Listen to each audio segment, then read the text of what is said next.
I want to tell you something that I've been sitting with for a long time. Not because it's dramatic, not because it makes for a good story, though it does. I want to tell it because I was standing 10 meters away when it happened, and I still don't fully believe what I saw, and I have reviewed the surveillance footage 43 times since then. My name is Emreth Yala. I am a Thavari. We are a pale-skinned, six-fingered people from the Kamara Drift, and we have been part of the Galactic Academic Council's exchange program for 61 standard years. We consider ourselves measured, patient, thoughtful. We do not panic easily. I panicked that day. Not from fear, from something closer to awe. Here's the simplest version of what happened. A 260-kilogram Volkai student named Usk Darak decided that the new human transfer student was the weakest creature in the building. He spent 3 weeks making that human's life miserable in every small way that a bully knows how to do. He embarrassed him in front of crowds. He knocked his equipment off tables. He mimicked the human's voice in the cafeteria and got 300 students laughing. And then one morning, Usk Darak made the mistake of putting his hand on that human. What followed lasted approximately 11 minutes. 11 minutes. The entire wing of the academy went quiet, not silent the way a room goes silent when something sad happens. Silent the way an atmosphere goes silent right before something geological occurs. Silent because 240 students from 31 different species stopped moving, stopped eating, stopped talking, stopped breathing in any meaningful sense, and just watched. I reviewed the footage afterward. You can see the exact moment every single person in that room understood what they were looking at. It's the same moment for every species. Different facial muscles, different eye structures, different ways of expressing shock, but the same moment. The moment they realized the human wasn't the weak one. Section 2 Setup. Drift Station Kamara sits at the intersection of 3 minor trade lanes in the outer 7th sector. It is not a glamorous posting. The station itself is about 4 kilometers end to end, shaped like a flattened disc with a central spine running through it, and most of the internal lighting runs about 12% dimmer than ideal, because the power contracts were negotiated by the previous administrator, who apparently did not prioritize comfort. The windows, the real ones, not the projection panels, look out over a debris field from a collision that happened 600 years ago. Beautiful in a melancholy way. Lots of slowly tumbling rock, catching light from the binary star system about 800 million kilometers away.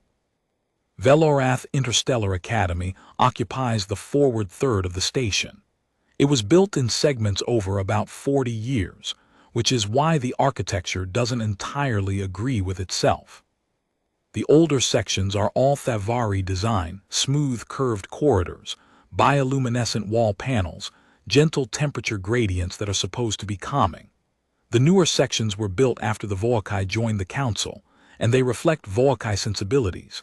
Everything taller, everything heavier, structural beams exposed because Volkai architecture treats exposed infrastructure as a sign of honesty.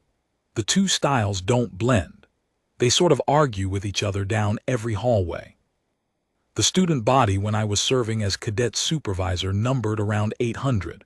We had Thavari obviously, Volkai, Kelthine, who are small and fast and travel in groups and communicate in harmonics that most other species find deeply unsettling at close range.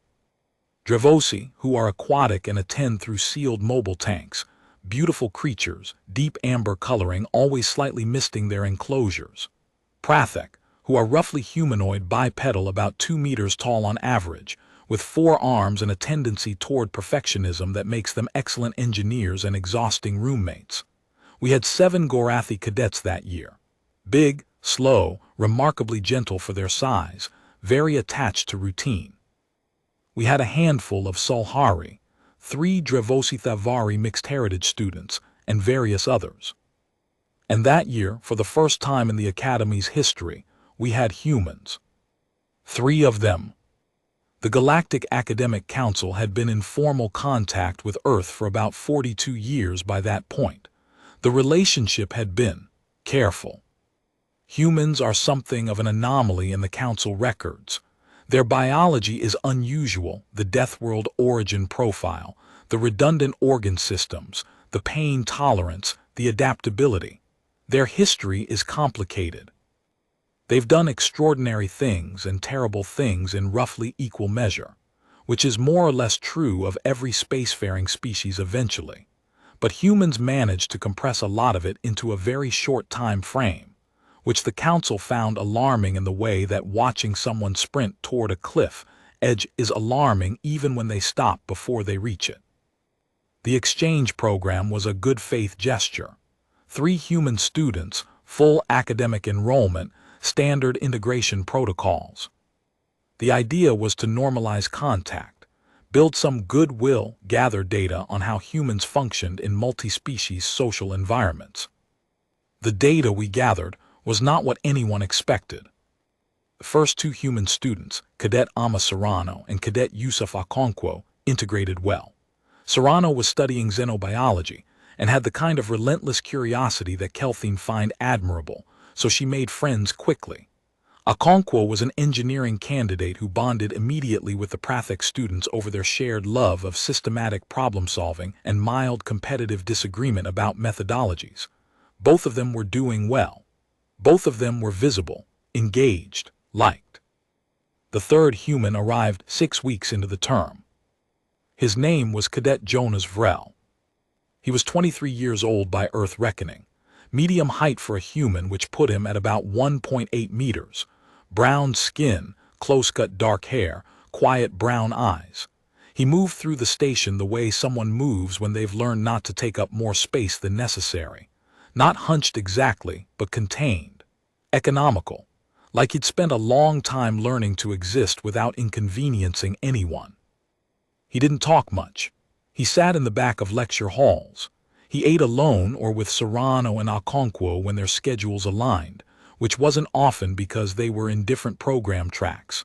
He was studying something in the military history and tactical theory track, which at Velorath is considered a minor academic discipline, useful for context, not for careers. Most serious students go into xenoscience or engineering or diplomatic theory. Military history is what you study when you're interested in the past, which most species find a slightly odd preoccupation. Jonas Vrel studied military history. He took notes by hand.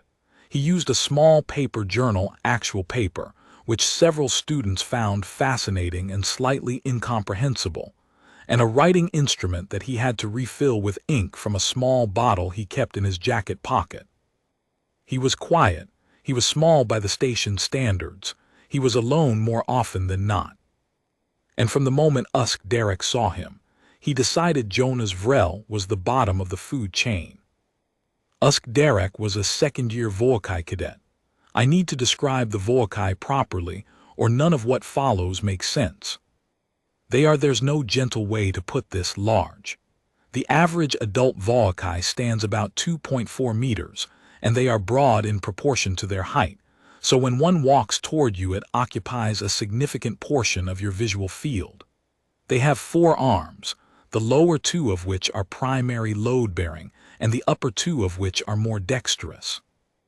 Their skin is a dark charcoal gray and heavily textured, almost like layered stone, which provides genuine physical protection against impact. Vokai skin is thicker than most armor plating that smaller species wear. Their eyes are small, golden, very sharp, set deep in a heavy brow structure. They are extremely physically powerful. An adult Vokai can exert several thousand kilograms of force without particularly trying. They are also, in my experience, not uniformly aggressive. Most Vokai I've worked with are measured, decent people who are slightly too loud in enclosed spaces and have strong opinions about structural integrity. Their culture values strength, yes, but it values demonstrated strength, earned strength. The chest-thumping variety of dominance behavior is actually considered somewhat embarrassing in mature Vokai society. Usk Derek was not a mature member of Volkai society. He was 19 standard years, which by Volkai reckoning put him in mid-adolescence. He was already 2.3 meters and still had some growing to do. He had the particular energy of a young creature who has always been the largest thing in the room and has organized his entire identity around that fact. He sat in the front row in lectures so that everyone behind him had to look around him. He spoke loudly. He laughed loudly. He treated the cafeteria line as a personal right-of-way. None of this was technically prohibited. It was annoying and it created a low-grade friction in the social environment, but I was a cadet supervisor, not a cultural reformer, and Volkai adolescent behavior has its own trajectory. My job was to document, intervene in genuine misconduct, and facilitate integration. A student being loud and presumptuous is not misconduct. It is unfortunate. What he did to Jonas Vrell was, initially, also technically not misconduct. That was the problem. It started in the first week after Jonas arrived. Derek had apparently watched the human walk into the orientation assembly, assessed him with whatever calculus young Volkai used to assess threats, and decided that Jonas Vrell was of no consequence. I have this from 3 witnesses who were sitting near Usk during orientation. He reportedly looked at the human, said something in Volkai to the cadet next to him, and laughed. The other cadet, to their credit, did not laugh back, but Usk had already made up his mind. The first incident was in the equipment allocation room. Jonas was picking up his standard-issue data tablet and stylus pack.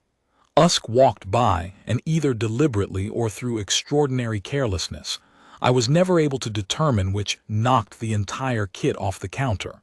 It clattered across the floor. Everyone looked. Jonas bent down and picked it all up without saying anything. Usk didn't acknowledge it had happened. This pattern continued. Twice in the hallway, Usk walked through Jonas's path in a way that forced the human to step aside or be walked into. 3 times in the cafeteria, Usk's group occupied seats that Jonas had clearly been heading toward, and Usk made a show of spreading out, claiming space, meeting Jonas's eyes with a particular expression that needed no translation across species. Once, in the corridor outside the tactical theory lecture hall, Usk mimicked Jonas's walking gait for about 30 seconds while his friends watched. Jonas kept walking, did not turn around. In my supervision notes from those first 2 weeks, I noted the pattern and flagged it as a potential integration concern. I was preparing to schedule a formal discussion with Usk. I should have done it faster. That is something I carry. The thing that I think most of the witnesses underestimated, and I include myself in this, was how quietly Jonas Vrell absorbed all of it. Not passively, that's the wrong word. Passive implies not noticing, not registering. Jonas noticed everything. I could see it in the small adjustments he made, the way he'd change his route through the corridor if Usk's usual group was visible ahead, not from fear exactly, but from the same practical efficiency a person uses to avoid construction on a road. He was managing the situation. He was mapping it. He never complained. He filed no reports. He didn't seek out Serrano or Okonkwo and tell them what was happening, or if he did, they didn't bring it to me. He just went to his classes, took his notes in that paper journal, ate his meals, and existed quietly in the spaces between where Usk Darak was. What I didn't know, what none of us knew, was what Jonas did with his evenings. I found out later, when we reviewed his access logs as part of the incident documentation. Every night, between his meal and lights out, Jonas Vrell went to the training facility in Sublevel 4. Not the main training facility. Sublevel 4 had what we technically called the Legacy Equipment Room, which was a generous name for a large space full of training machines that had been replaced by newer models and hadn't been properly decommissioned yet. The resistance frames were outdated but functional. The impact calibration units were old Volkai standard, which meant they were built for significantly higher force thresholds than most of our students would ever approach. Jonas Vrell used that room every single night for the first 3 weeks of his time at the academy. 2 to 3 hours, consistent. None of the other cadets used that room because there were better options. Jonas seemed to prefer it, possibly because nobody else was there, possibly for other reasons. We didn't know any of this at the time. Section 3. Build tension. The incident happened on a Thursday. Station time, which uses a 26-hour day for operational reasons, put the time at approximately the 10th hour, which corresponds to mid-morning. The setting was the primary academic concourse, the main shared corridor that runs along the center of the academy section. It's wide, 20 meters, maybe a bit more. High ceiling, about 12 meters, because it was built in the Thavari era and Thavari architecture likes vertical space. The bioluminescent panels in the walls cycle through a slow color shift that's supposed to simulate a natural daylight progression. At 10th hour, they're in a warm amber phase that makes everything look slightly like a photograph from a long time ago. The concourse serves as a social hub between morning lecture blocks. Students move through it for about 40 minutes while first period classes finish and second period classes begin. There are benches, shared work surfaces, a small refreshment station run by a Gorathi vendor named Ithek who makes the best compressed nutrient cakes on the station and gives very firm opinions about which flavor each species should try. On Thursday morning, it was full, somewhere between 200 and 250 students, by the count that the surveillance system logged. Multiple species. The ambient noise of that many different biological communication systems running simultaneously creates a specific kind of layered sound, not quite music, not quite chaos. It's actually pleasant if you're used to it. It has texture. I was at the far end of the concourse, near the refreshment station, reviewing the week's integration feedback forms on my data pad. I had a compressed nutrient cake from Ithek. It was the amber root flavor. I was minding my business. Jonas Vrel came through the far entrance at the eastern end of the concourse. He was carrying his jacket over one arm and his paper journal in the other hand. He'd just come from the morning tactical theory lecture. He looked the same way he always looked, quiet, contained, heading somewhere. Usk Darak was about 30 meters into the concourse, standing with 4 other Volkai students and 2 Prathik cadets who had attached themselves to his social orbit. He saw Jonas come through the entrance. I saw Usk see him. There was a moment, just a moment, where the shape of the next few minutes organized itself in the air. I felt it before I understood it. Something in the way Usk's posture changed. The way he said something to the students beside him, and they all looked toward Jonas. I put down my data pad. Usk moved to intercept Jonas in the center of the concourse. It wasn't subtle. He walked on a path that would absolutely bring him into Jonas's route, and he did it with that particular deliberateness that reads the same way across species. The planted feet, shoulders square, I have decided this will happen walk. The students nearby noticed. Conversations dimmed. People shifted position slightly the way a crowd will when it senses something worth watching. Jonas kept walking. He saw Usk. He didn't change direction. They met roughly in the center of the concourse. Usk stopped directly in Jonas's path. Jonas stopped. He looked up at Usk, because Usk had almost 60 centimeters and somewhere around 160 kilograms on him, and he waited. Usk said something in Volkai first. Then, because the academy runs on standard Galactic, he switched languages. His standard was good, sharp. He'd been at the academy longer and had the accent that comes from speaking a language in a social context rather than just academically. "You're in my way," Usk said. The concourse had gone quieter. Not silent. There were still 200 people around, but the kind of quiet that happens when a crowd collectively decides to pay attention to one thing. Jonas looked at Usk. Then he looked at the concourse around them, 20 meters wide, more than enough room for everyone. He looked back at Usk. The concourse is shared space, Jonas said. His voice was calm, not confrontational, just accurate. Something in Usk's expression shifted. He had expected one of several things: immediate capitulation, visible discomfort, the flustered retreat he'd gotten from smaller students before. He had not expected a quiet, factual observation delivered without any apparent distress. Small human, Usk said. He used the standard word but inflected it in a way that made the size reference pointed. Your kind has been here for 40 years. You haven't built anything. You haven't discovered anything important. You sit in military history class and study other species' wars because you don't have anything worth studying yet. He let that sit. Then, and you're in my way. The concourse was very quiet now.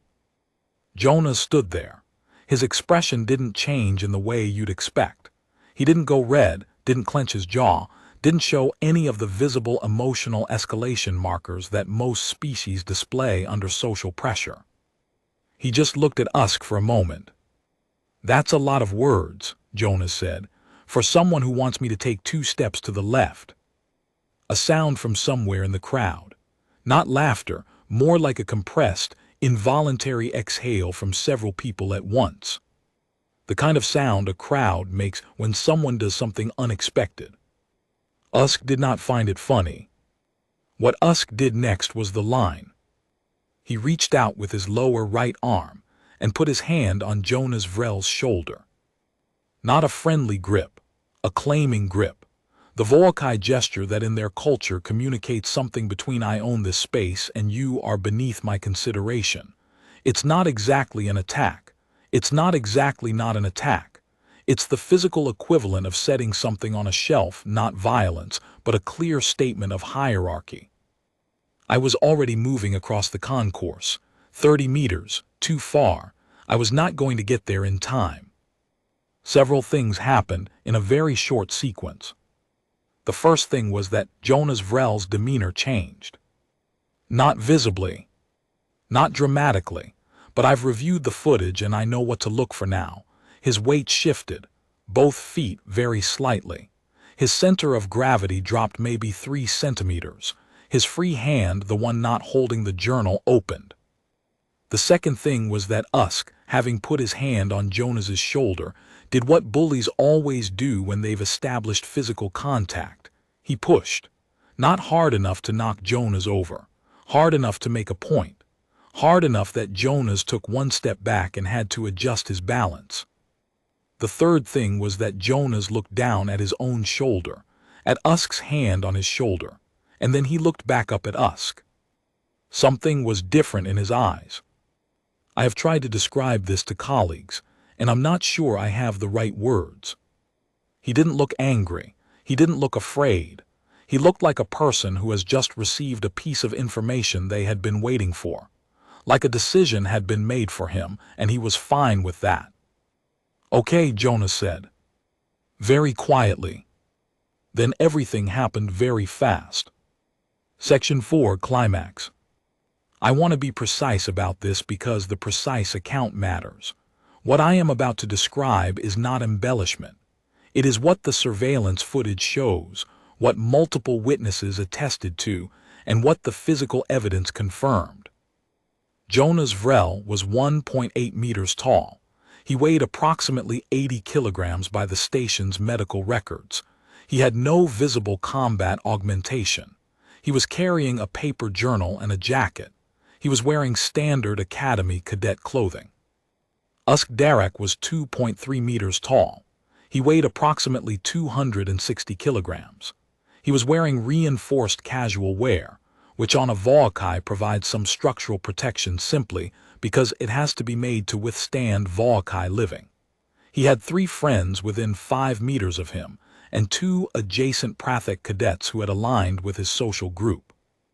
By every measurable metric of physical dominance in the Galactic Standard Taxonomy, size, mass, species strength classification, numerical support, Jonas Vrell was in an untenable position.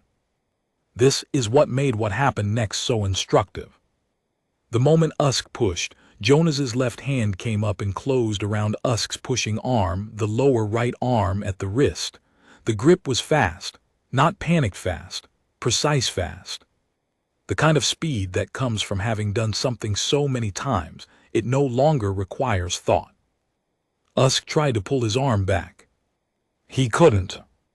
This is the moment I want you to sit with for a second, because I can tell you from the footage that this was the moment the entire concourse changed. Not when Jonas grabbed the wrist. In the half-second after, when Usk pulled and nothing happened. When 260 kilograms of Volkai, adolescent, exerted meaningful force trying to retrieve his own arm, and the 80-kilogram human just held it. 200 students went absolutely silent. Usk tried again. His other arms came up, the upper two, which in Volkai biomechanics are actually the stronger dexterous ones for leverage, and he reached for Jonas's grip. Jonas's body moved in response, not a struggle, an adjustment. He turned slightly, which changed his leverage angle, and Usk's second attempt accomplished nothing. A Volkai cadet in the front of the watching crowd made a sound. Later he described it as the Volkai equivalent of a sharp intake of breath. What followed was 11 minutes and 43 seconds of what I can only describe, in retrospect, as a tutorial. Jonas Vrel did not fight Usk Derek. I need to be clear about that distinction because it matters enormously. A fight implies two participants trading aggression and escalating exchange. That is not what happened. What happened was more like the relationship between a current and a vessel in that current. One thing moved, another thing responded, and the thing doing the responding was in absolute control of the interaction from the first second. Usk pulled. Jonas redirected. Usk's 260 kilograms went sideways because Jonas used the entirety of that force rather than opposing it, and Usk stumbled 2 steps to the right, off balance, visibly confused. Usk reset and came forward. He swung with his lower left arm, a glancing strike, not full force but still the kind of impact that would have dislocated something on most species. Jonas wasn't there. He had moved with a speed and economy that seemed almost wrong given his size. Not flashy movement, not dramatic. Just not present where the swing arrived. He ended up behind and slightly to the side of Usk, which for a being of Usk's size is a deeply uncomfortable position, because their visual range and reaction time in their rear quadrant is significantly diminished. Usk turned, faster than you'd expect for his mass. Jonas was already moving again. Here is the thing about watching a human who knows what they're doing in a physical confrontation. It doesn't look like what you expect. I grew up watching Volkai sports. I was familiar with the Gorathi martial traditions. I'd seen Prathik competitive combat. All of those involve visible power, impact and force and the drama of large energies exchanging. Jonas didn't look like any of that. He looked like water finding a slope. He looked like something moving along the path of least resistance, except the path of least resistance kept leaving Usk on the ground. The second time Usk went down, Jonas had controlled the second arm grab and folded Usk's own leverage against him, in a way that put Usk's face 2 centimeters from the floor before Jonas stepped back, and let him get up. 2 of the watching Volkai cadets made sounds that I later identified as their species' vocalization for genuine bewilderment. The crowd had organized itself by this point. Not deliberately, people had moved, stepped back, created a loose circle. Nobody had said, "Let's make a circle."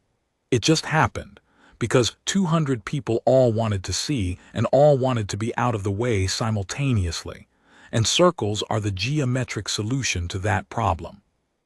I was at the edge of the circle. I should have intervened. I need to be honest about why I didn't. Part of it was that I had reached the circle and stopped, and in the 3 seconds I stood there assessing whether this constituted an emergency requiring immediate intervention. I saw that Jonas Vrel was not in danger. He was not being harmed. He was not being overwhelmed. The opposite, in fact. And something else stopped me. Something I'm not entirely proud of, but that I will document honestly. I wanted to see it. In 11 years of working in multi-species academic environments, I had never seen anything like what was happening in front of me. My species' curiosity is not a small thing. Thavari are, by nature, researchers, observers.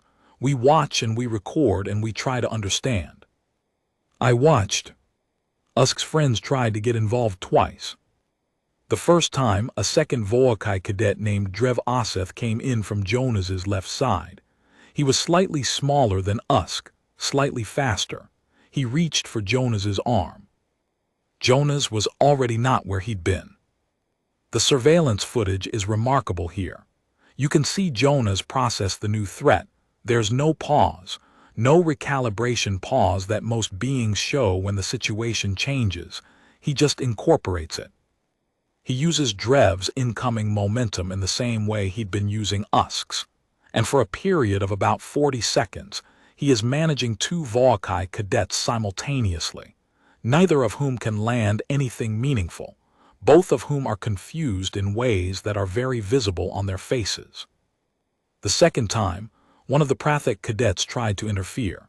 He reached out and grabbed for Jonas from behind. He got a grip briefly. Prathik have 4 arms and are quite strong, and held it for approximately 1.2 seconds before Jonas executed a movement that the Prathik later described in his deposition as something that should not have worked given the physics involved, but demonstrably did. He was politely released. He did not try again. By minute 6, Usk Derek had been put on the floor 5 times, not thrown dramatically, not slammed, not injured in any visible way, placed, controlled. Each time Jonas stepped back and waited, each time Usk got up slower, each time and came back. The crowd had completely stopped moving. I looked around at minute 7 and registered faces. Thavari cadets with their secondary eyelids partially closed, which is our involuntary response to witnessing something cognitively significant. Kelthine pressed close together in their group cluster, harmonics running so low I could feel them as vibration in my sternum rather than hearing them. The Gorathi cadets, 3 of the 7 were in the concourse, had drawn themselves up to their full height, which they do in the presence of something that triggers their cultural respect response. Drevosi in their tank had moved to the side of the glass facing the confrontation. The amber of the tank lighting made their expression difficult to read, but they had oriented toward Jonas with what in Drevosi body language indicates intense focus. 2 Sulhari students were holding each other's hands. I had never seen Sulhari hold hands before. I didn't know they did that.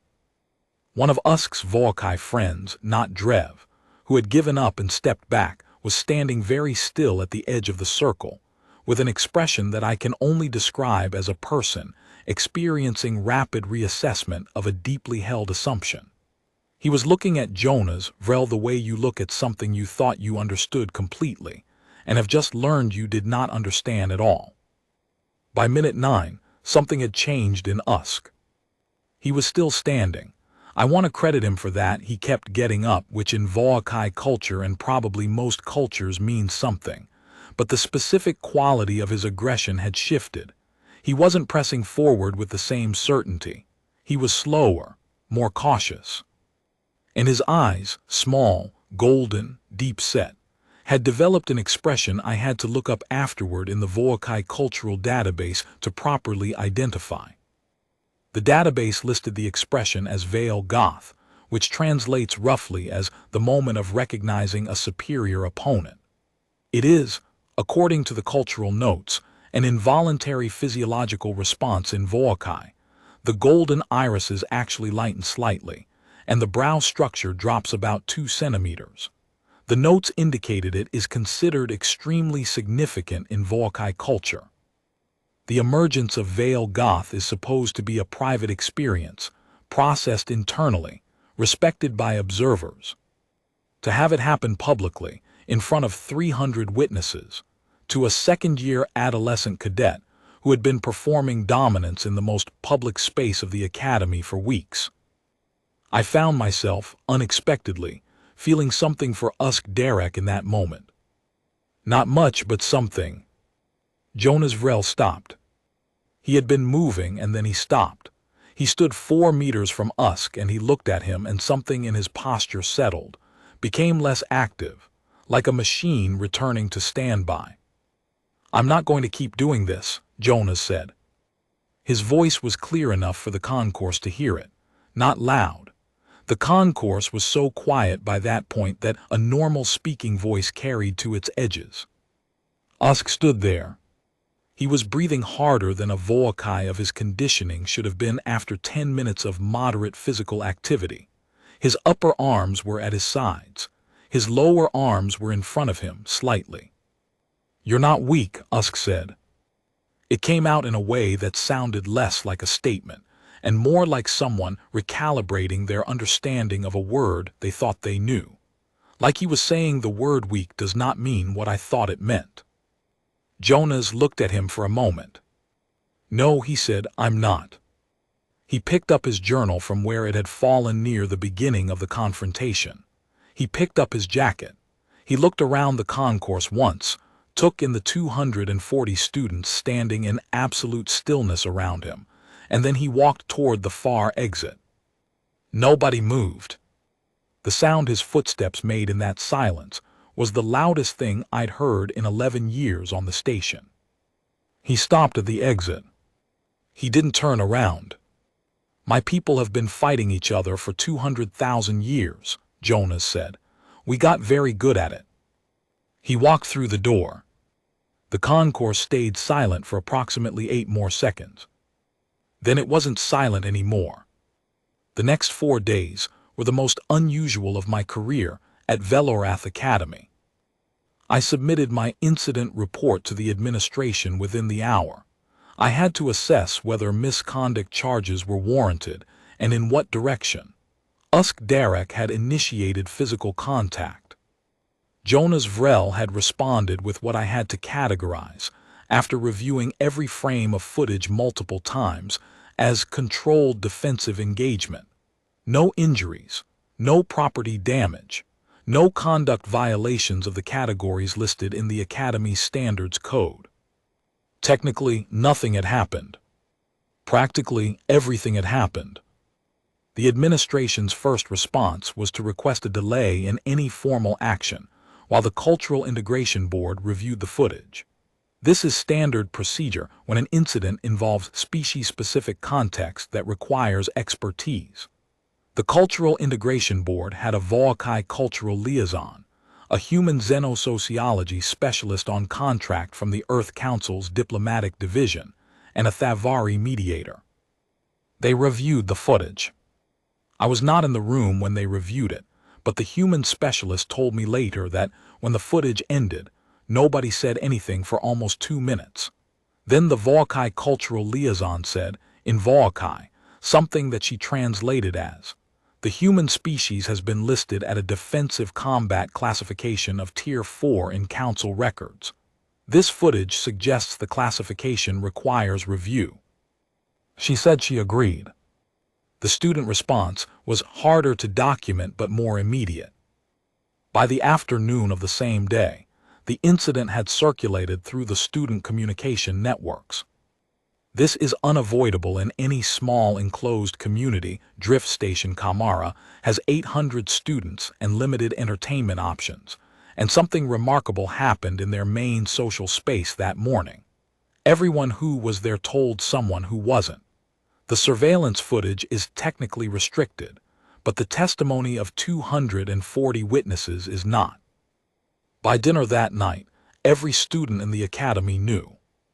The texture of the cafeteria that evening was different. I was there for supervision as usual, and I can tell you precisely how it was different. Jonas Vrell came in, got his meal, and looked for a seat. 3 separate groups shifted to make room before he'd crossed the room. Not dramatically, not performatively.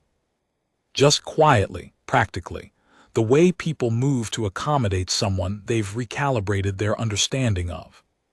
He sat with Serrano and Okonkwo, who had found out by midday and had apparently spent the afternoon having a very animated conversation about it, that ended with Okonkwo laughing for a long time, and Serrano looking both proud and mildly exasperated. 3 Gorathi cadets were at the adjacent table. 2 of them inclined their heads toward Jonas as he sat. The Gorathi inclination is their respect acknowledgement. It's brief, not deep, but it means something. Jonas noticed, and he inclined his head back, and the 2 largest Gorathi students exchanged a look that I read as satisfaction. The Kelthine sent their group harmonics in Jonas's direction for about 30 seconds. I don't have the translation from the exact harmonic pattern they used, but the xenomusicology specialist who later reviewed the recording described it as a traditional acknowledgement of witnessed capability, an honor signal. The Kelthine do not give that to many. The Drevosi, one of them pressed a manipulator briefly to the glass of their tank as Jonas walked past. That's a Drevosi greeting plus acknowledgement combined. They generally reserve it for interactions they find meaningful. Derek was at the cafeteria too. He came in late with his usual group, though the group was quieter than normal. He took his meal. He found a table. He sat. He did not go anywhere near Jonas's side of the cafeteria. I watched him for a while. He ate. He talked to his friends, but less than usual. His loudness was gone, not entirely, but substantially. He sat with a different quality to his posture, less expansive, less declarative. I have never been sure how to feel about what Usk experienced that day. He was young. He had built himself around a false understanding of the world's hierarchy, and the world corrected him in front of everyone he knew. That is a painful thing regardless of whether you deserved it. He didn't file a complaint. He filed nothing. His deposition, when it was eventually requested for the Cultural Integration Board's report, was brief and he was cooperative. He stated that he had initiated physical contact and that the resulting interaction was, by his own assessment, an appropriate response to that initiation. He used the word appropriate in Voakai, and the Voakai term he used has a specific connotation that implies the outcome was earned and proper, not unjust. That was the extent of his formal engagement with the incident. He transferred out of the tactical theory lecture he and Jonas shared, which I suspect was less about avoiding Jonas and more about not having to sit in the same room with the memory every week.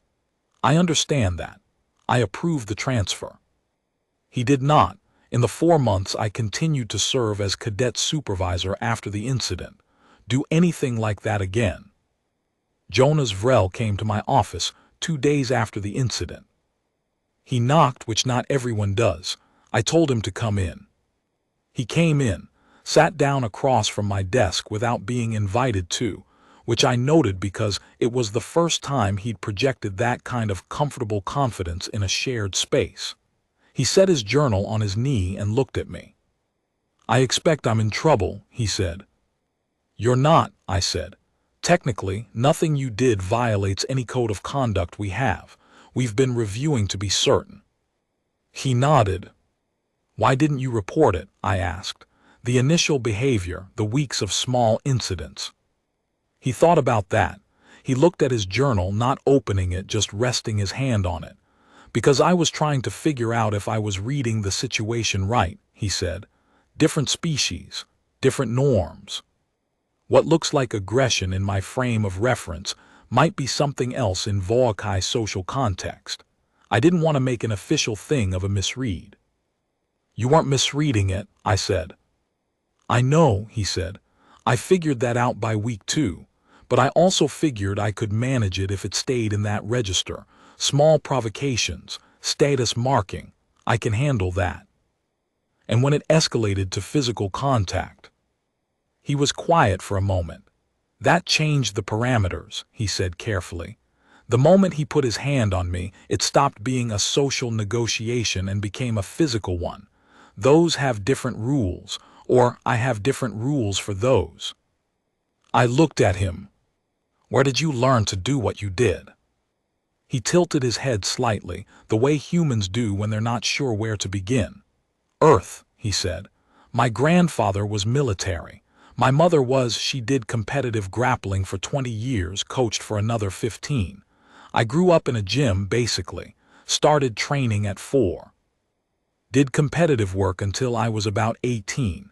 Then shifted to what the Council Exchange Program calls tactical methodology study, which is mostly historical and theoretical here, but at home included about 6 hours a week of practical application. What discipline? I asked. The technique I saw, I've been trying to identify it. He almost smiled. It was brief. Bits of a lot of things, he said. It's hard to study human martial history without studying the practical side. Some of it's Brazilian jiu-jitsu. Some is wrestling, folk and freestyle. Some's judo, systema, hapkido. There's some Muay Thai in the footwork, technically, though I've always been better on the ground than on my feet. He paused. We've had a very long time to figure out how to fight each other. I thought about that. 200,000 years, I said. He nodded slowly. Give or take, we're thorough about it. He said it without pride exactly. More like a person acknowledging something complicated about their family, accurate, neither celebrated nor apologized for. I asked him something I probably shouldn't have asked, but I was Thavari, and my curiosity is not a small thing. Were you scared? I said. In the moment. He looked at me for a long second. Not of him, he said. Of getting it wrong, of misjudging the force calibration. He's big, and Volkai's skin is thick, and I was trying to. He stopped, reconsidered. I was trying to do the minimum necessary to make it stop without actually hurting him. That's harder than just fighting. You have to be more precise, more in control. It takes more out of you than full engagement does. He was quiet for a moment. The honest answer, he said, is that I've been afraid of getting it wrong in every physical situation I've ever been in. That doesn't change. You just build enough skill that the fear doesn't run the decisions. I wrote that down. I write a lot of things down. The Cultural Integration Board's formal report came out 3 weeks later. It ran to 47 pages. The summary included a recommendation to revise the Earth-human species classification in the Council's academic safety protocols from Tier 4 defensive to Tier 6 adaptive, with a note that further data was required before a final reclassification could be made. It included an appendix on human martial traditions, cross-referenced with the known martial systems of 11 other Council species. The appendix's conclusion was that humans had developed a density and variety of physical combat methodology that was, in the technical language of the report, without parallel in the documented academy of known spacefaring civilizations, and which reflects an evolutionary and cultural pressure toward interpersonal conflict resolution through physical engagement that is, per capita, significantly greater than any species currently holding Council membership. Somebody in the board, apparently, had a sense of humor, because the report's final line read, "The board recommends that future intake protocols for human cadets include a disclosure requirement that other enrolled students receive some awareness of the above-cited capacity profile before the close of orientation week. In other words, tell the other students before they do something inadvisable." It was, in my opinion, excellent advice, delivered about 3 weeks too late. The Volkai Cultural Liaison, Cadet Supervisor Orith, called me the week the report came out. We had a long conversation. She told me she had shown the footage to a Volkai military theorist colleague who taught at a different institution. "What did he say?" I asked. She was quiet for a moment. He said, and I'm translating accurately, "The human moved like someone who has been disappointed by mercy before and decided to learn precision instead." I didn't know what to say to that. He also said, Orith continued, that the young male Usk, when he displayed Veil Goth, he displayed it correctly. He said that for a Volkai, recognizing a superior opponent is not a shame. The shame is not recognizing them until they demonstrate it. "That's a meaningful distinction," I said.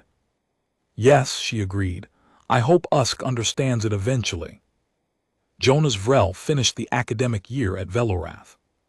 He passed his tactical methodology modules. Passed them significantly, actually, top of his cohort, which is less surprising when you understand that his understanding of the subject had always been more than academic. His integration scores, the social metric we track for exchange students, measuring things like peer relationship formation, cross-species communication fluency, academic community participation. His scores in the final quarter were substantially higher than his first quarter scores. He made friends, real ones.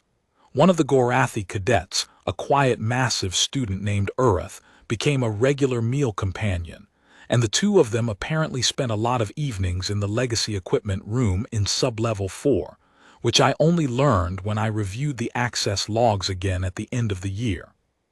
Ureth, it turned out, had always wanted to learn certain movement-based disciplines, but had found the standard academy equipment unsatisfying. Jonas was apparently a patient and practical teacher. Serrano came to me at the end of the year for an exit integration meeting and mentioned, in passing, that she thought Jonas had found his footing. He worries, she said, about being seen as the scary thing instead of the person. That's a hard line to walk. I thought about that for a long time after she left my office. I think about the 11 minutes often.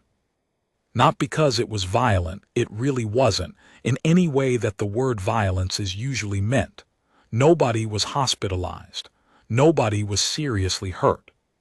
The force involved was controlled and precise, and exactly calibrated to end the situation without consequence. I think about it because of what it showed. Not about Jonas specifically, about humans in general, and about what we'd been getting wrong in our read of them. We looked at Earth and we saw a small planet, a young species, a civilization that had barely figured out space travel in relative terms, that was still managing the aftermath of several centuries of serious internal conflict, that had not yet built a single structure beyond its own solar system, worth noting in the broader catalog of galactic achievements. We saw, by the metrics we normally use, weakness. We were looking at the wrong metrics.